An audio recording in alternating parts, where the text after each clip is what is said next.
Hi everyone, I'm Vone, owner, maker of Vone Knits, and I have an awesome lady for you today, Cary Bach Donahou from Cary, what's your shop name again?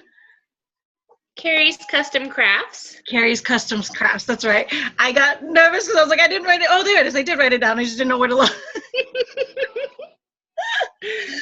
I have a lot of notepads in front of me, Cary, if you're actually looking. If you can see all the notepads I have. So, Cary, introduce yourself and tell everybody who you are. Hi, I'm Cary with Cary's Custom Crafts, and I'm a mom, and I'm an avid crocheter, and I spend more time being a mom than working on my business right now, but I always have a project doing custom stuff, building up stock for the fall shows. That's my thing. That's awesome. Yeah, that's right. You do share. Cary's a member of the Dare to Be Original Facebook group, and that's actually how we met. And Cary has an Etsy shop, right? I do. And how long have you had it? About a year now. I think I started it in September of last year. Because of you, all your fault. Oh my God. Because that's right. Because you do craft shows. You do. Because you posted a lot of gorgeous pictures of all your crafts. Like Cary works a lot. It's true. It's true. So how do you store? Let's just start from the beginning. How do you store your stuff? I have a billion plastic tubs, and once I'm done with an item, I just pack it nicely until one tub is full, and then I start filling up the next tub, and they just make a big stack in my craft room. I've always wondered, because I've only done 2 craft shows, and I struggle with storing the stuff inside the plastic bags, and then when I'm getting ready to line up to stage the actual table, I have to get to remove the plastic bags and everything.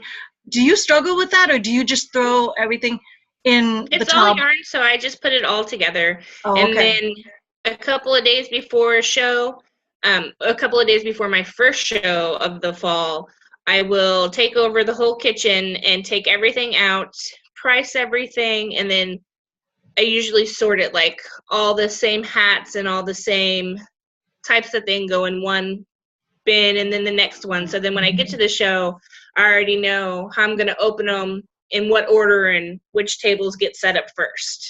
Oh, that's great. That's great organizing. That's great planning. How many years have you been selling, like, at the craft fairs? This is my first forays were a little kind of crazy and jumbled, but this will be my third year. This will be my third fall season doing shows. Mm-hmm.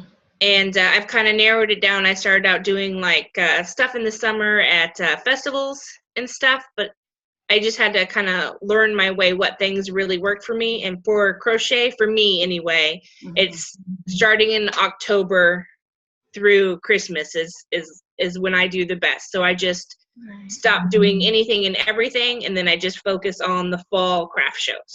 Yes. That's a great way to learn. Well, because it's knit. So my sales are like down the most during the summertime because nobody's wearing scarves, you know what I mean, in the summer.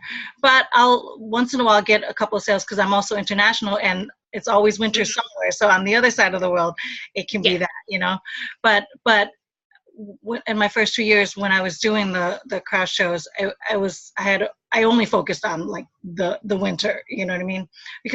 And then people were always inviting me to do like shows in the summer, and I'm always like, it would never work because people would just come in and just be like, that's nice, you know what I mean? You do beautiful work, but they're not ready to buy, you know, knitwear, and they're not ready to buy like yarn, you know what I mean?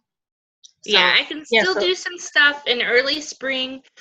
This year I did do something in spring. It was a butterfly festival, and I made a bunch of items out of cotton. I made washcloths, dishcloths, scrubbies, popsicle holders, kitchen towels. I made a bunch of that kind of stuff, and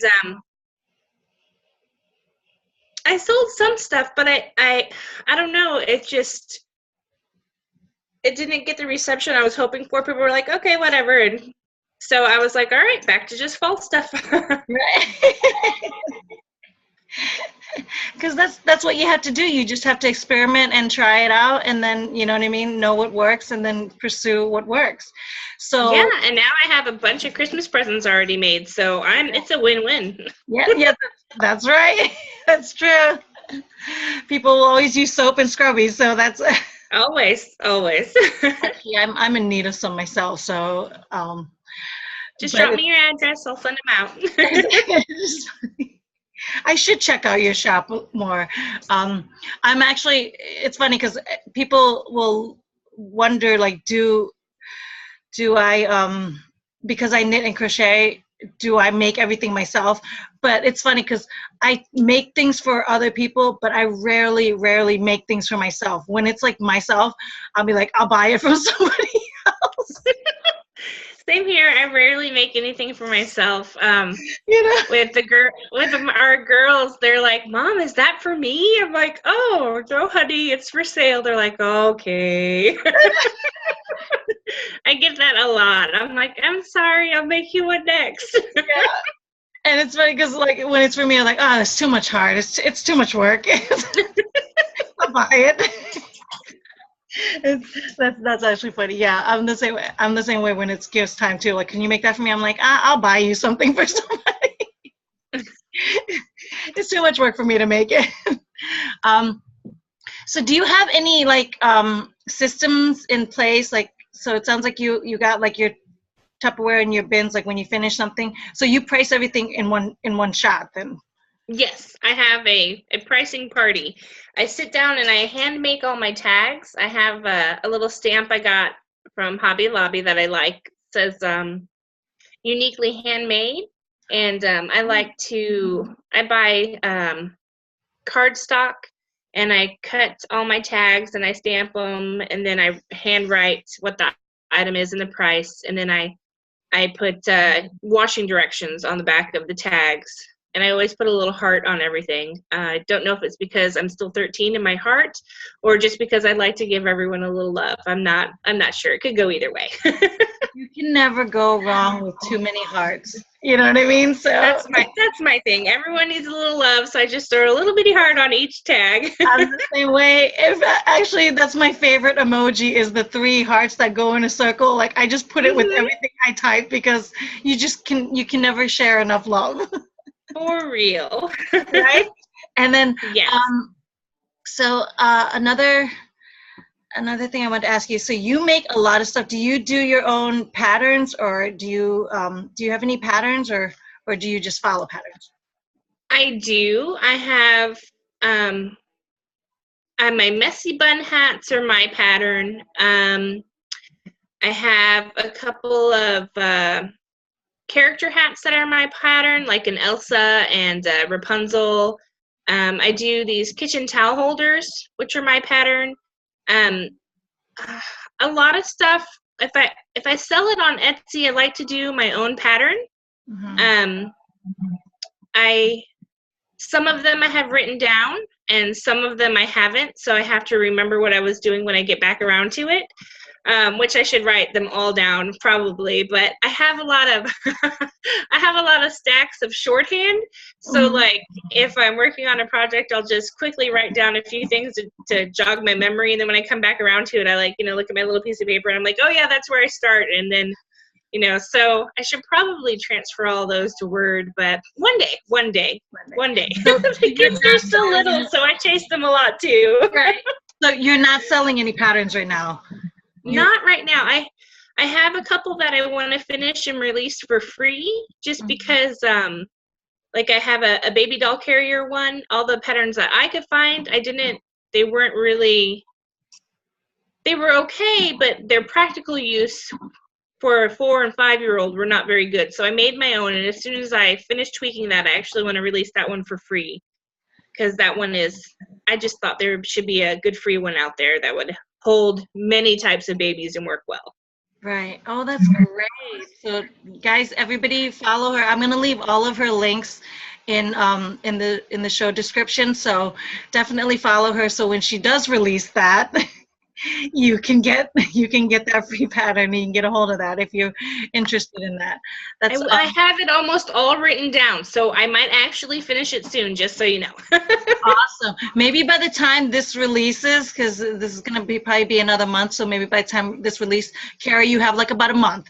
So get cracking. Okay, all right. I'll get on it. September release date. We'll have now we'll give her an incentive, guys. There we go. Incentive to keep her moving. Speaking of that, so you're a mama of how many littles? I have 2 girls. They're 4 and 5, and then during the week I also keep my niece and my nephew, who are 3 and 6. Okay. So you're a busy bee, huh? Yeah, I and think yet so. And yet you still have time to put in a hook in your hand there. Yeah, they all know. Like, if they come and ask me a question, I start counting out loud. They wait because they know. They're all trained to the ways of crochet, and they know one more row. Like, okay, one more row. Let me finish this row. I guess I'm kind of a multitasker. I don't know. We just I don't know. We make Play-Doh, we make slime, we play outside, and the dishes don't ever get done on time, but the rest of the house actually stays pretty clean. And then I crochet a lot. I don't know. We just fit it all in. I've got a really full heart all the time. Yeah. And yet you're always still so bubbly. I don't think I could be any other way. It just comes out. And we just started homeschooling my 5-year-old. This is her first year of homeschool, so we're doing that as well. Oh, look at that! Just throw something else onto this card. We're already living life together, and we have our groove. So I was like, let's not change this, and we're just doing our thing. That's beautiful. I love the idea of homeschooling, so I love that. We have a couple of members in the Facebook group that do homeschool. We do. So that's awesome. So Cary, what do you sell inside your Etsy shop? What's inside your Etsy shop when people go visit? Right now, like I said, I like to put in the stuff that I created. So I only have 4 listings right now. I have, because I sold out of everything else, so I didn't redo them. But right now I have my Rapunzel hat, my Elsa hat, these kitchen towel holders that I figured out, and some little loveys, the little tiny blankets with the animal heads. Yeah. So I have those right now. Most of the time. Oh, go ahead. Oh no, go ahead, finish. I was just going to say that most of the time, if I get an inquiry, I put up a custom listing for people, and then they purchase through that, and then I take the custom listing back off. Right. Oh, that's what I wanted to ask you. Do you do, so the listings that are on there, is it just the product is finished and it can it can sell, or do you have it just an example so that they can order? They're all examples so they can order. Actually, I think I actually have one each of the character hats right now, but it's really just an example for an order. Like my Facebook page, I have more information on, because I also do crocheting lessons, and I will do craft parties. If somebody wants to do make hair bows or something, then I'll figure out how to do it, and then I'll help them buy supplies, and then help them have a party where everyone crafts together.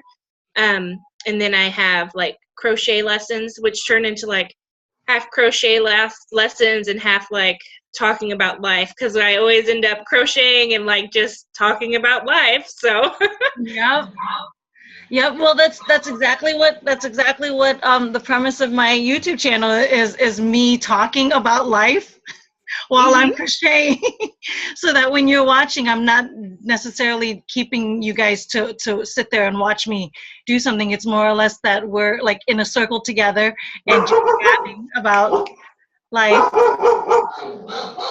Shush.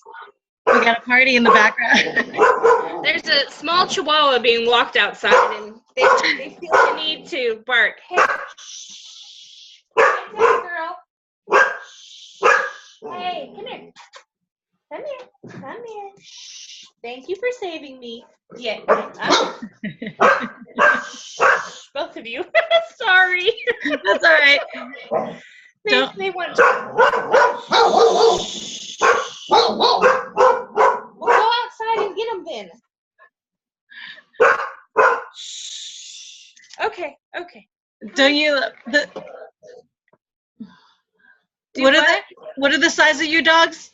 Ginormous, golden retriever and a husky mix. And they have the problem with the chihuahua. The chihuahua is the one that's threatening. Yeah, they don't like anyone walking by. My husky, she's really, huskies are just really high strung anyway. Mm-hmm. So she doesn't like anyone walking past, which is really great because the backyard is fenced in and I can let the girls play outside without having to worry, because anyone even looks at them funny and she's all over them. She's like, "Oh no, you can't be here." So it's like, it's good and kind of annoying at the same time, but we love our animals, so. She's a great watchdog. She is. You know, those chihuahuas are really dangerous. Oh, that's awesome. Cary, I wanted to, I'm very fascinated with this, your craft parties, like, and your lessons. So I just wanted you to talk a little bit more about that. So these are people that are on your Facebook, that are following your Facebook page. How are they knowing about this? Yeah, some of it is because my Facebook page. A lot of people that I run into are at craft shows. One of my favorite people ever.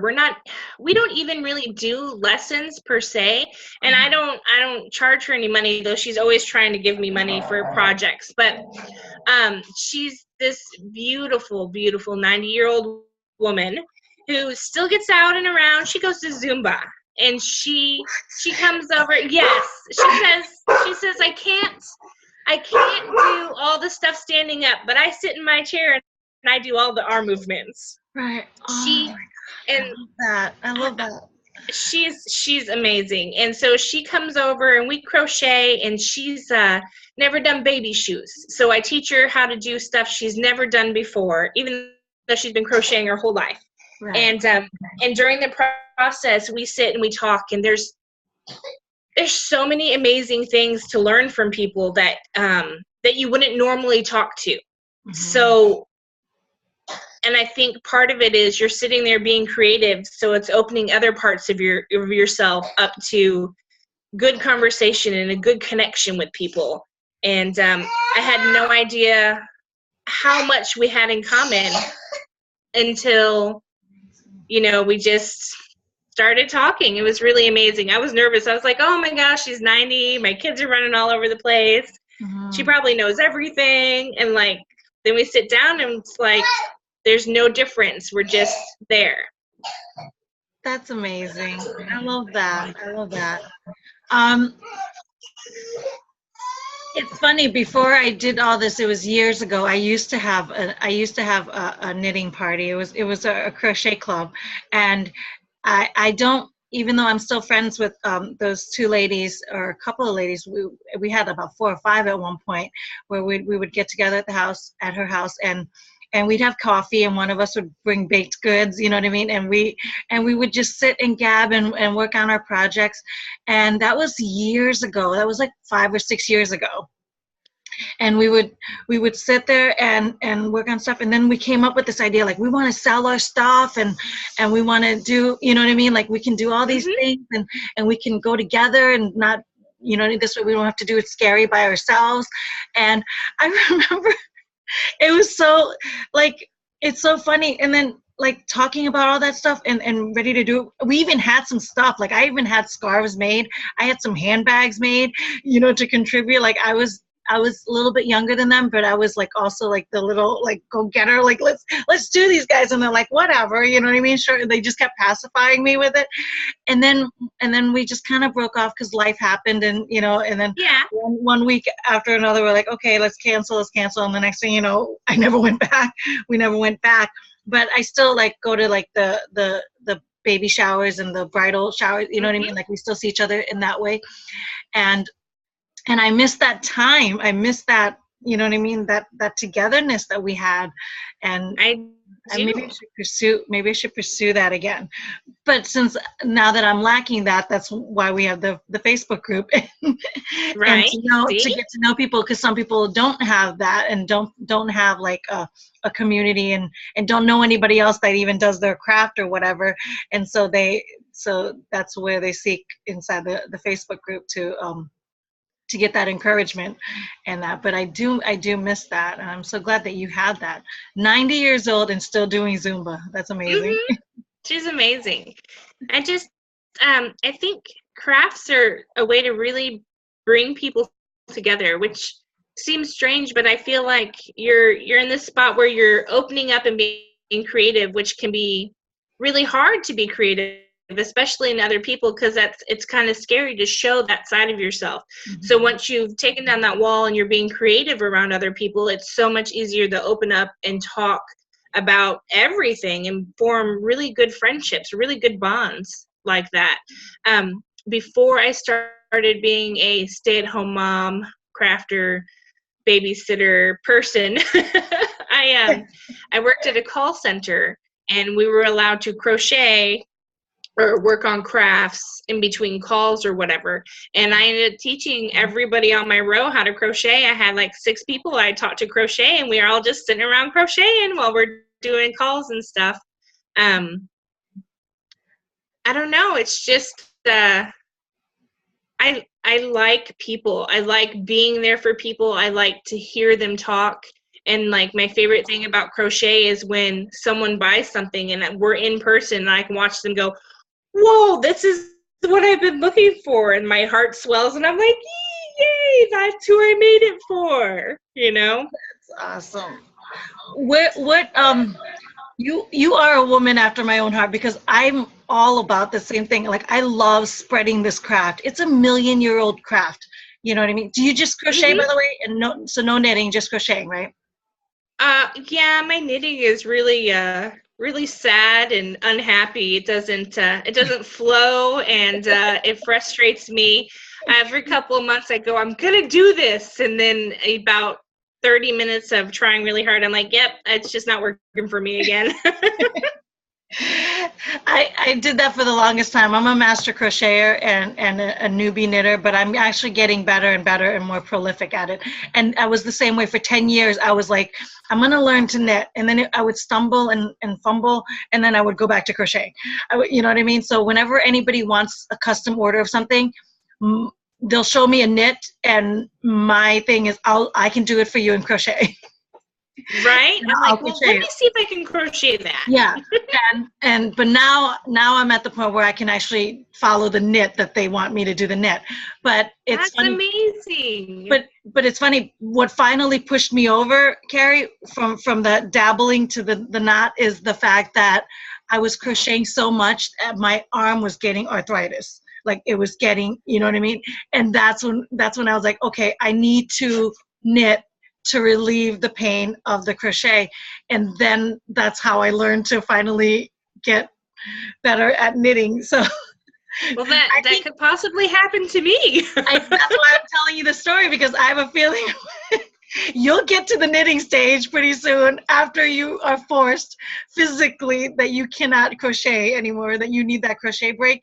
Then you'll force yourself on the knit and realize. So now, like, I'll knit and then I'll crochet, and then if I get a little sore, and then I go back to the knit, and then I reverse it back and forth, and then my hand keeps limber. So I'm sure you're gonna get to that point too, because I was definitely there as well. It's definitely possible. Because I never get rid of the needles, and I never I never give up completely. I mean, I'm like, okay, I can't do this, and I put it away. But I have all my needles. I don't get rid of them, and I tell myself I'm gonna get it down one day. So yeah, I keep trying. One day I'll get it. I'm sure you will. If you guys check out her shop and her Rapunzel hats and everything, like she's so creative. So I have no doubt that you will tackle knitting one day. I have no doubt. I mean, look at all the stuff that you can handle on your cart. I mean, knitting is just after homeschooling and after babysitting and wrestling 2 dogs that are fighting over chihuahuas. Like, I'm sure. Yeah, watch out for those chihuahuas. I mean, Yeah. everyone needs 2 giant dogs to save them from chihuahuas. Well, Cary, this has been amazing. I'm so glad that you chatted with us, and thank you so much for doing this with me. I love Absolutely. I'm so excited you asked me. Yeah, you're always been so like sweet and bubbly, and every time I see your post, I'm just like, I equate you to energy. Like I'm like, she's just always this ball of energy. Oh, And then the more I like you that's what you are to me. Like you just like the spring refreshing glass of water or something. So when I see you, it's like, you know what I mean? Okay, Cary can do it. Like, and you get up and move. Cary can do it. Oh my gosh. Cary can do it. Get up and move. No pressure. Cary can do it. That's awesome. So thank you so much. I will leave all of Cary's links in the description. So definitely follow. What social media platforms are you on? I'm on Instagram and Facebook, and then I have my Etsy shop. And then her Etsy shop. So those are the 3 that you guys can follow her and check her out. And look out for that free pattern that she will put out very soon. Yes, because now I have to. Thanks, Now Vone. that we've given her some timeline and something to promote with this interview, you know what I mean? So maybe right in that show description, hopefully I can have that free link to that pattern right inside this show description. So oh my gosh, listen to what she's doing to me. It would be perfect, right? It would be perfect. I will work on that. We will get that done. Actually, you know what? Let's just end this right now. Go click at the bottom of this description for that free link for that pattern on Cary's first pattern. All right, guys. Have a great one. Have a blessed and beautiful week, and I will see you guys next week. Thank you, Cary. Thanks, Vone. Bye.